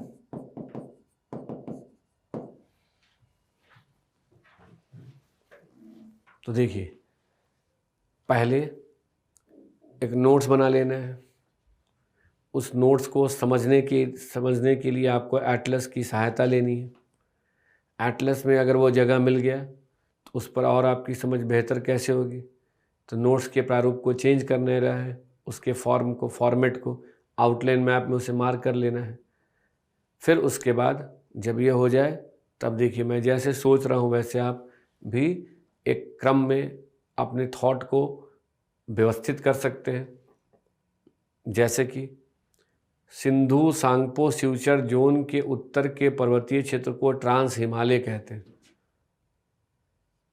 लद्दाख, काराकोरम, लद्दाख और जास्कर ट्रांस हिमालय के पर्वतीय क्षेत्र हैं। सिंधु की सहायक नदी काराकोरम रेंज को लद्दाख रेंज से अलग करती है, जबकि सिंधु नदी लद्दाख रेंज को जास्कर रेंज से अलग करती है। उत्पत्ति और संरचना की दृष्टि से जास्कर रेंज बृहद हिमालय की एक पर्वत श्रृंखला है। उसके बाद आगे बढ़ेंगे तो कहेंगे काराकोरम पर्वतीय क्षेत्र में गैसरब्रम, मैसरब्रम और माउंट केटू या गॉडविन ऑस्टिन है। माउंट केटू भारत की सबसे ऊंची चोटी होने के साथ विश्व की दूसरी सबसे ऊंची चोटी है। विश्व की दूसरी सबसे ऊंची चोटी है। वहीं लद्दाख रेंज यानी माउंट राकापोसी लद्दाख रेंज की सबसे ऊंची चोटी है, जो विश्व की तीव्रतम ढाल की चोटी है। काराकोरम पर्वतीय क्षेत्र में सियाचिन, बियाफो, बाल्तरो, हिस्पर हिमनद है। इनमें सियाचिन हिमनद ध्रुवीय प्रदेश के बाहर सबसे लंबी हिमनदीय घाटी है, जिसका संबंध नुब्रा नदी से है। ट्रांस हिमालय के पर्वतीय क्षेत्र में भारत और चीन की सीमा पर काराकोरम, किप्सांगला, चांगला, चारदिंगला दर्रे हैं। दर्रा मतलब अगर आप पर्वतीय क्षेत्र से होकर जा रहे हैं तो एक पर्वत के इस तरफ से अगर दूसरी तरफ जाना है तो ये पास मिलेगा। तो पर्वत से होकर जो नेचुरल मार्ग बना होता है उसे हम दर्रा कहते हैं। अब इमेजिन कीजिए, अगर कोई व्यक्ति इस तरह से स्टेप बाय स्टेप कार्य नहीं करे, वो सीधा किताबों को उठाएगा तो उसमें बेवजह पर्वत की लंबाई, ऊंचाई, चौड़ाई लिखा हुआ रहेगा और अनावश्यक बहुत सारे ऐसे इन्फॉर्मेशन दिए हुए रहेंगे जिसका अभी इस लेवल पे कोई महत्व नहीं है, क्योंकि हमें हिमालय के यानी उत्तरी भारत के पर्वतीय क्षेत्र का वर्णन करना है और ऐसा करने के लिए, पर्वतीय क्षेत्र का वर्णन करने के लिए हम एक लेवल तक ही तो भौतिक विशेषताओं को महत्व देंगे। अब देखिए, जैसे इसके बाद यदि आते हैं बृहद हिमालय, तो देखिए इस प्रकार से डायग्राम ड्रॉ कर सकते हैं। बृहद हिमालय का विस्तार जम्मू कश्मीर में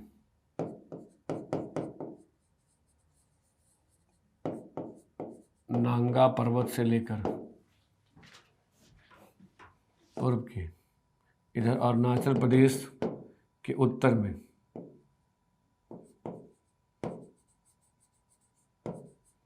नामचा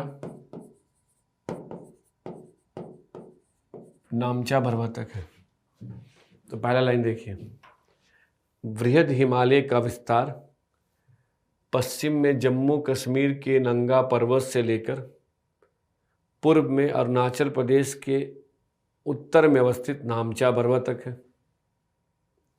उत्तर में ITSZ इसे ट्रांस हिमालय से अलग करती है, जबकि दक्षिण में MCT लघु हिमालय से अलग करने वाली संरचना है। लघु हिमालय से अलग करने वाली संरचना है यानी, और यहीं पर ऐसे आपको इस जगह पे जास्कर रेंज भी है, ये जास्कर रेंज है।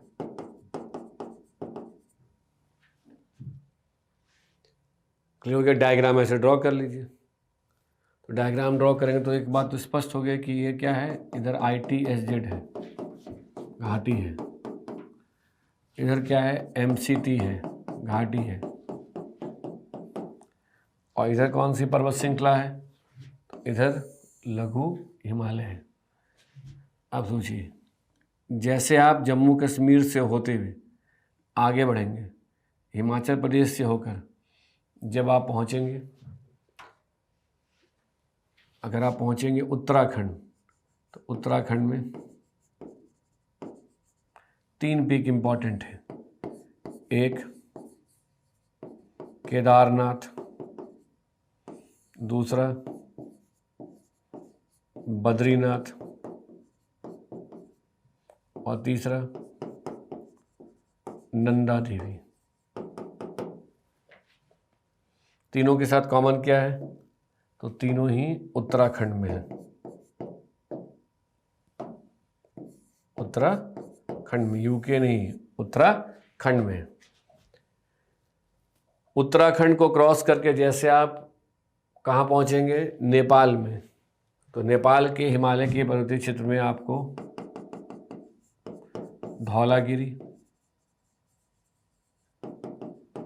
धौलागिरी से आगे जाने पर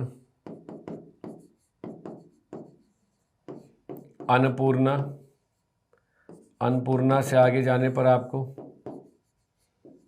मनसालू से आगे जाइएगा तो गौरी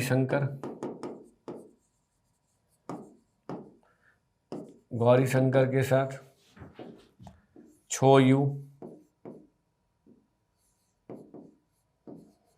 इसके आगे बढ़िएगा तो माउंट एवरेस्ट,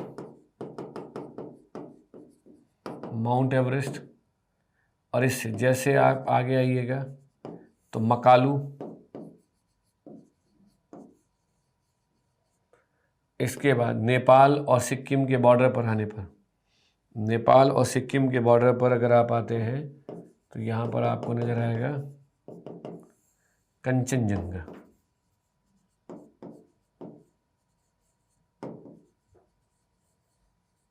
कंचनजंगा। तो देखिए,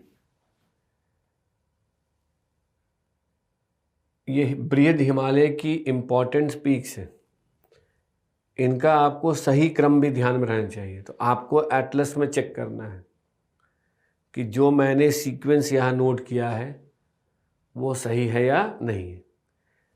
अगर ये आप कार्य कर लिए तो आपको जो अपने लेवल पर वर्क करना था वो कर लिया। आपको मुझे क्रॉस चेक करते चलना है कि जो मैं लोकेशन जिस क्रम में दे रहा हूँ वो सही नहीं। बाकी तथ्य तो मैं जो आपको बताऊँगा वो चाहे जहाँ से चेक कीजिए, सब उसमें कहीं कोई डिस्प्यूट नहीं रहेगा। वो सब के पीछे अपने लॉजिक है। अब देखिए, जब आप इस पीक को देख लेंगे तो कहेंगे ना कि नंगा पर्वत, केदारनाथ, बद्रीनाथ, नंदा देवी, उत्तराखंड के बाद धौलागिरी, अन्नपूर्णा, मनसालू, गौरी शंकर, छोयू, माउंट एवरेस्ट, मकालू, कंचनजंगा से नामचा पर्वत तक जा सकते हैं।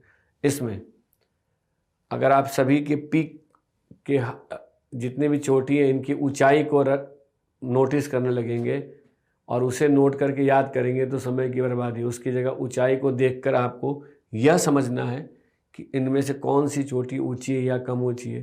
तो नंगा पर्वत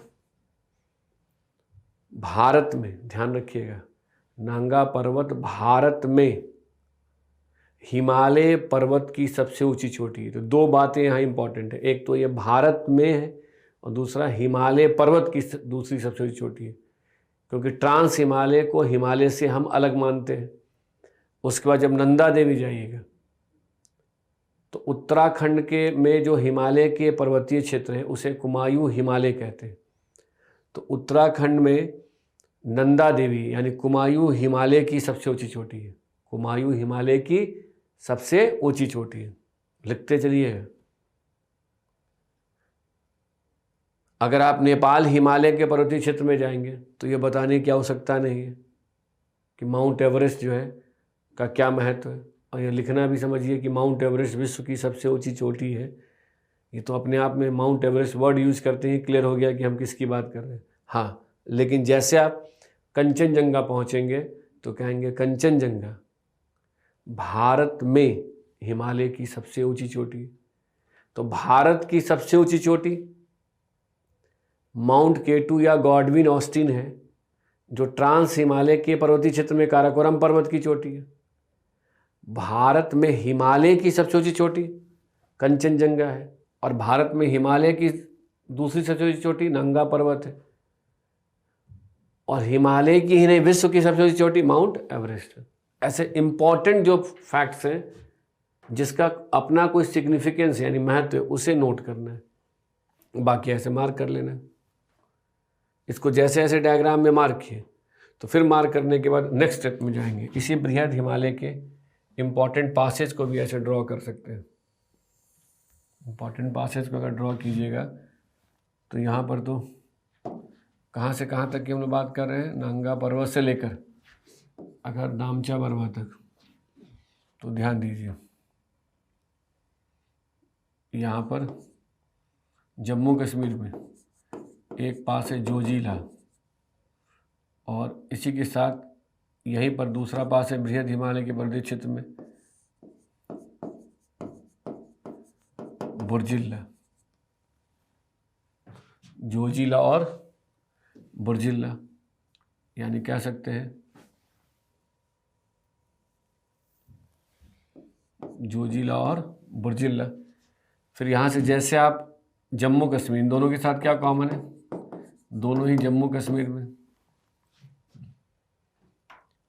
उसके बाद इधर आइएगा हिमाचल प्रदेश में तो बारा लाचाला और सिपकीला,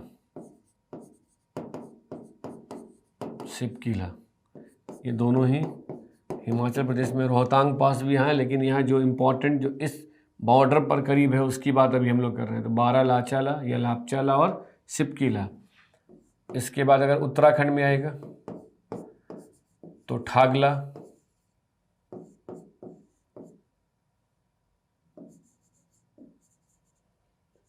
मानाला, नीति पास, लीपू लेक। कोई ना कोई जगह पर मैं आपको सीक्वेंस इधर उधर करूँगा, वो आपको चेक करना है। वही करेक्ट करना है कि क्या ठागला के बाद नीतिपास है कि मानाला है, कि ठागला नीतिपास मानाला लीपुलेख है।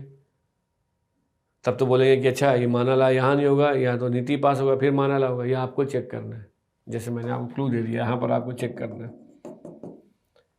जब इसके आगे जाएगा सिक्किम में, तो इन सब के साथ कॉमन क्या है, सभी उत्तराखंड में। सिक्किम में जाएगा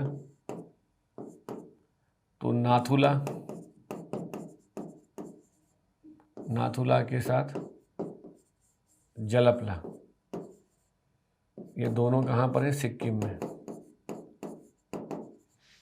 और इसके बाद अगर आप अरुणाचल प्रदेश में पहुंचते हैं तो वहाँ पर एक है बोमडीला,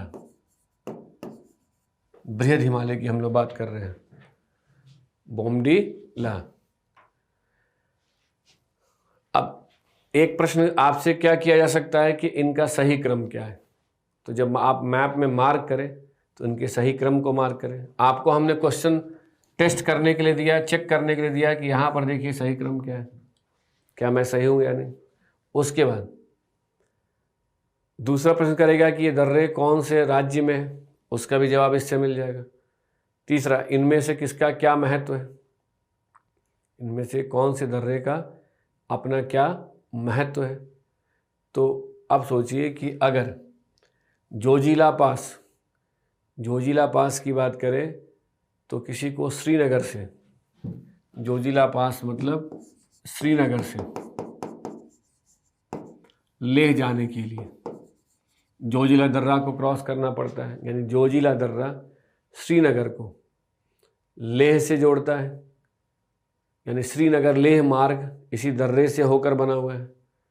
उसको जैसे आप बारालाचाला दर्रा के पास जाएंगे, बारालाचाला दर्रा, इस बारालाचाला दर्रा के समीप यानी इस जगह से चंद्र और भागा दो नदियां निकलती हैं हिमाचल प्रदेश में। एक का नाम है चंद्र और दूसरी नदी का नाम है भागा। ये बाद में मिल जाती हैं आपस में और मिलने के कारण इसे चंद्रभागा नदी कहते हैं। और यही चंद्रभागा नदी जब जम्मू कश्मीर में प्रवेश करती है तो इसे चेनाब नदी कहते हैं। चंद्रभागा को ही जम्मू कश्मीर में चेनाब नदी कहते हैं। तो क्या समझे, बारालाचाला दर्रा के समीप से चंद्र और भागा नदी निकलती है, जो आपस में मिलने के बाद चंद्रभागा नदी कहलाती है। इसे ही जम्मू कश्मीर में चेनाब नदी कहते हैं। सिपकीला दर्रा से होकर, सिपकीला दर्रा से होकर भारत में सतलज नदी प्रवेश करती है। भारत में सतलज नदी प्रवेश करती है। मानेला दर्रा के समीप तिब्बत में इस क्षेत्र में मानसरोवर लेक है, मानसरोवर लेक है। लीपुलेख, लीपुलेख दर्रा के पास से समीप से नेपाल की काली नदी गुजरती है, जिसे उत्तर प्रदेश में यूपी में शारदा नदी कहते हैं, शारदा रिवर कहते हैं।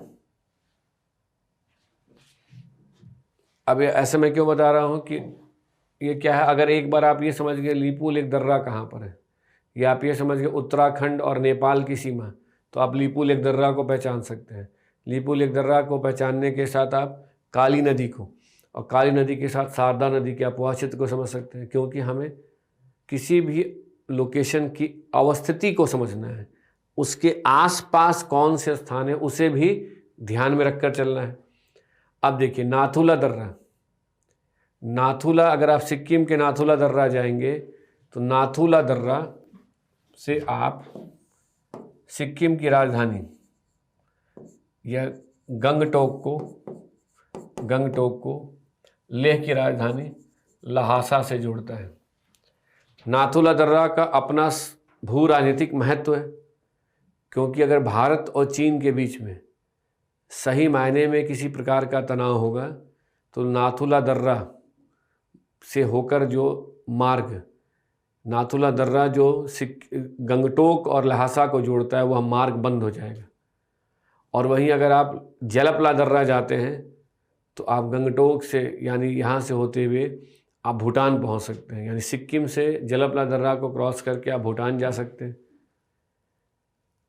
बोमडीला दर्रा अरुणाचल प्रदेश में भारत और अरुणाचल प्रदेश की सीमा पर है। तो ऐसे आपने क्या कर दिया, एक इम्पॉर्टेंट पॉइंट्स को यहाँ पर मेंशन कर दिया। अब सोचिए, अगर ये आपने मैप में मार्क कर लिया, तो मार्क करने के साथ आप चाहें तो इसको अब ध्यान से एटलस में देखें, आउटलाइन मैप में अगर मार्क कर लिए तो और अच्छी बात है।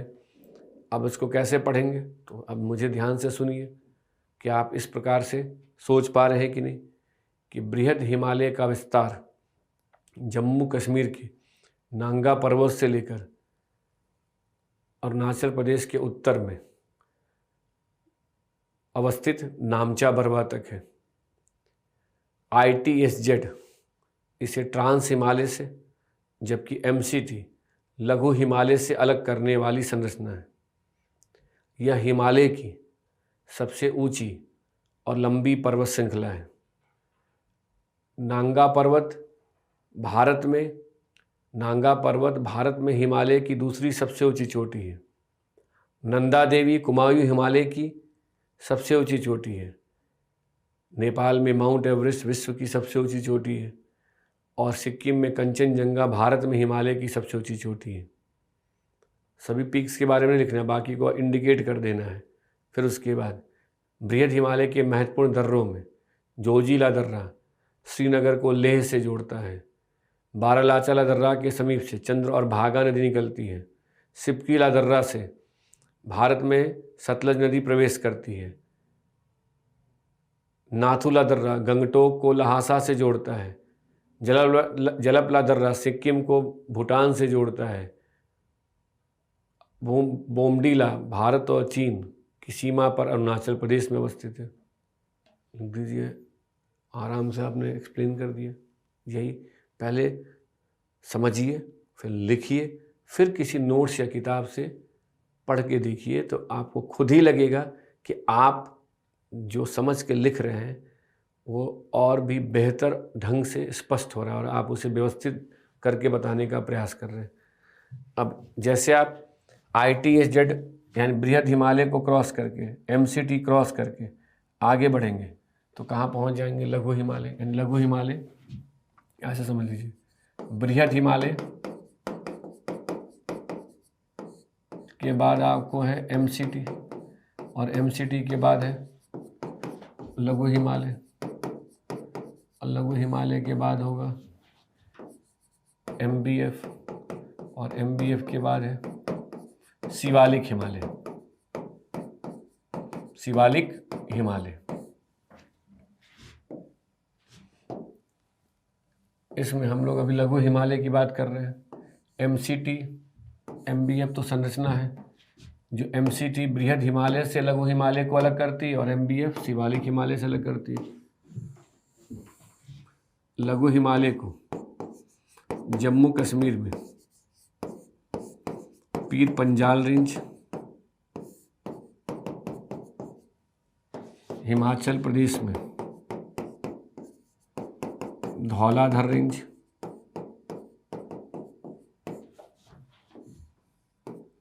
उत्तराखंड में नागटिब्बा रेंज, नेपाल में महाभारत रेंज कहते हैं। नेपाल में महाभारत रेंज कहते हैं। अब अगर मैप में देखेंगे, मैप में तो ऐसे समझिए, अगर ये पीर पंजाल रेंज है तो इसके बाद आपको यहाँ से ये धौलाधर रेंज नजर आएगा। इसके बाद आपको यहाँ से नागटिब्बा रेंज, और फिर नागटिब्बा रेंज के बाद यह है महाभारत रेंज। तो ध्यान से देखने पर ये लगेगा कि पीर पंजाल रेंज लघु हिमालय की सबसे लंबी पर्वत श्रृंखला है।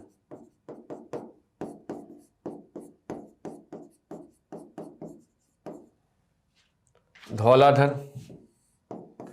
सुदूर पर्वतीय क्षेत्र है, सुदूर दक्षिण में, सुदूर दक्षिण में अवस्थित पर्वतीय क्षेत्र है। ये सब मैप देखने से स्पष्ट हो जाएगा, पर्वतीय क्षेत्र। अब देखिए, पीर पंजाल और बनिहाल, पीर पंजाल रेंज के महत्वपूर्ण दर्रे हैं। बनिहाल दर्रा जम्मू को श्रीनगर से जोड़ता है। ध्यान दीजिएगा, अगर हमें जम्मू से श्रीनगर जाना है तो बनिहाल दर्रा को क्रॉस करना होगा, और श्रीनगर से लेह जाना है तो जोजिला दर्रा क्रॉस करना होगा। बनिहाल दर्रा में बनाए गए टनल को, सुरंग को जवाहर सुरंग कहते हैं। यानी आप कह सकते हैं कि जब तक ये जवाहर टनल नहीं बना था तब तक ठंड के समय यहाँ पर बर्फ़ के जमने के कारण जम्मू श्रीनगर मार्ग बंद हो जाता था, लेकिन जवाहर टनल के बनने के कारण अब जम्मू से श्रीनगर आप वर्ष भर आवागमन कर सकते हैं। इसलिए बनिहाल दर्रा का अपना महत्व है। तो आपने क्या किया, ऐसे लघु हिमालय के बारे में एक्सप्लेन कर दिया। कैसे एक्सप्लेन किया कि लघु हिमालय को मध्य या हिमाचल हिमालय भी कहते हैं। MCT, उत्तर में MCT इसे बृहद हिमालय से और दक्षिण में MBF शिवालिक हिमालय से अलग करने वाली संरचना है। इसे जम्मू कश्मीर में पीर पंजाल, हिमाचल प्रदेश में धौलाधर, उत्तराखंड में नागटिबा और नेपाल में महाभारत रेंज कहते हैं। एक्सप्लेन कर दीजिए। अब जैसे ही आप शिवालिक हिमालय के पास आइएगा तो शिवालिक हिमालय को बाह्य हिमालय भी कहते हैं। अब ध्यान से सुनिएगा कि शिवालिक हिमालय को आउटर हिमालय भी कहते हैं। भू आकृति विज्ञान का आपने अध्ययन किया होगा, तो भारतीय प्लेट का जब यूरेशियन प्लेट से टक्कर हुआ तो टक्कर के कारण उत्पन्न संपीड़न बल के द्वारा जब वलन की प्रक्रिया हुई तो पहले बृहद हिमालय बना, फिर लघु हिमालय बना, और उसके बाद शिवालिक की उत्पत्ति हुई। तो अब शिवालिक की उत्पत्ति कैसे हुई, तो बृहद लघु हिमालय से निकलने वाली नदियों के द्वारा लाए गए अवसादों के निक्षेपण से शिवालिक हिमालय बना। तो इस आधार पर आप क्या कह सकते हैं कि उत्पत्ति और संरचना की दृष्टि से शिवालिक हिमालय या शिवालिक हिमालय की अन्य पर्वत श्रृंखलाओं से अलग है। शिवालिक हिमालय की अन्य पर्वत श्रृंखलाओं से अलग है। यह हिमालय पर्वत से निकलने वाली नदियों के द्वारा लाए गए अवसादों के निक्षेपण से बना है। इसलिए लाए गए अवसादों के निक्षेपण से बना है, इसलिए यह हिमालय की एक नवीनतम पर्वत श्रृंखला है जिसकी औसत ऊंचाई भी सबसे कम है। तो आज के लेक्चर के माध्यम से मैंने जो हिमालय के पर्वतीय क्षेत्र या उत्तरी भारत के पर्वतीय क्षेत्र के बारे में आपको एक्सप्लेन किया, और जो इम्पॉर्टेंट लोकेशंस को एक क्रम में व्यवस्थित करके आपको सिनॉप्सिस के फॉर्म में कहीं ना कहीं समझाने का प्रयास किया, उसे आप पहले समझिए, नोट्स बनाइए, एटलस में खोजिए और फिर आउटलाइन मैप में मार्क कीजिए, और संभव हो तो जैसे मैंने कहा वैसे सोचकर फिर लिखने का अभ्यास कीजिए। अगर आप ऐसा करते हैं तो फिर आने वाले जो डिस्कशन है उसको समझना आपके लिए आसान होगा। ठीक है, और एटलस साथ में लेकर बैठिएगा। एटलस इसलिए साथ में लेकर बैठिएगा क्योंकि कई बार आपको एटलस का साथ में यूज करते हुए लोकेशन को देखते हुए आगे बढ़ना है, क्योंकि भारत का हमें भौगोलिक अध्ययन करना है। मैप की सहायता से भारत की भौगोलिक विशेषताओं को स्टेप बाय स्टेप समझना है, और जब हम भौगोलिक परिप्रेक्ष्य में किसी भी क्षेत्र विशेष का अध्ययन करते हैं तो सबसे पहले वहाँ की स्थल स्वरूपीय विशेषताओं को ही समझने का प्रयास करते हैं, और वही कार्य हम लोग करना प्रारंभ भी किए। ठीक है, तो चलिए नेक्स्ट क्लास में एटलस और आउटलाइन मैप के साथ बैठिएगा, और आज के क्लास के डिस्कशन को ध्यान में रखकर अपना कार्य पूरा कर लीजिएगा। फिर मिलते हैं। धन्यवाद।